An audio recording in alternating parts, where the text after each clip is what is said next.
Hello दोस्तों, स्वागत है आपका मेरे इस सैनिक समाचार चैनल में।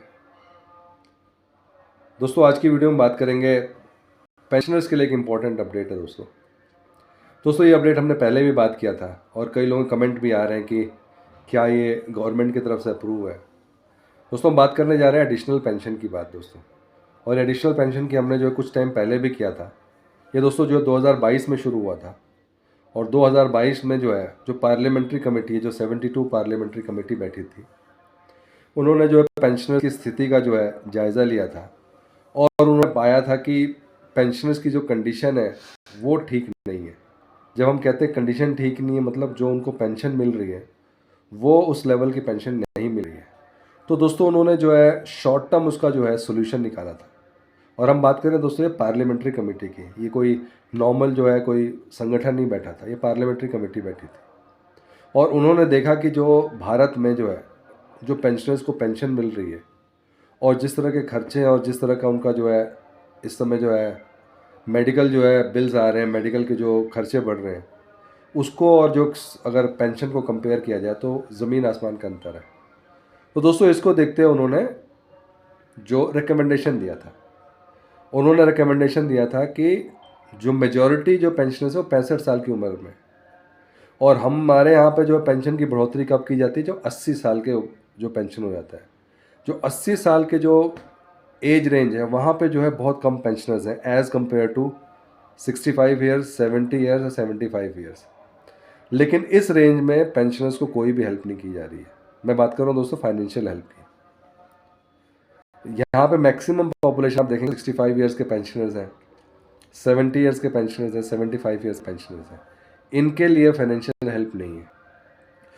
तो शॉर्ट टर्म और बढ़िया एक सोल्यूशन निकाला था, रिकमेंडेशन दिया था कि जैसी 80 ईयर्स का बंदा पहुंचता है और उसको सीधे आप 20% का दे देते इंक्रीमेंट, उससे पहले किसी पेंशन को पूछ ही नहीं रहे। और वो बंदा 79 ईयर्स तक सेम वही पेंशन की जो प्रणाली है उसके हिसाब से चल रहा है। तो दोस्तों इसको उन्होंने बोला कि जैसी द मोमेंट पेंशनर 65 ईयर्स की एज कंप्लीट करते हैं, अब किसी का बर्थडे फरवरी में, किसी का मार्च में, जब भी उनका आता है 65 ईयर्स में, तो ये ऑटोमेटिक होना चाहिए कि उस तारीख से उनका पेंशन का स्ट्रक्चर चेंज हो जाना चाहिए। तो उन्होंने जो रिकमेंडेशन दिया था वो बोला था 5% 65 में बढ़ जाए, फिर 10% 70 ईयर्स में बढ़ जाए, फिर 15% 75, और 80 वाला तो चलो चल रहा है, उसको कुछ करने की ज़रूरत नहीं है।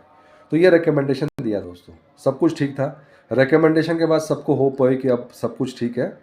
और कई टाइम तक ये मैसेज चलता रहा, कि ये न्यूज़ चलती रही कि अब पेंशनर्स के पेंशन में भारी बढ़ोतरी, ये सब चलता रहा। लेकिन दोस्तों 1 साल तक इसमें कुछ नहीं हुआ। तो रिकमेंडेशन एक अलग चीज़ होती है दोस्तों, और उसको इम्प्लीमेंट कराने के लिए जो जद्दोजहद करनी पड़ती है वो एक डिफरेंट चीज़ होती है।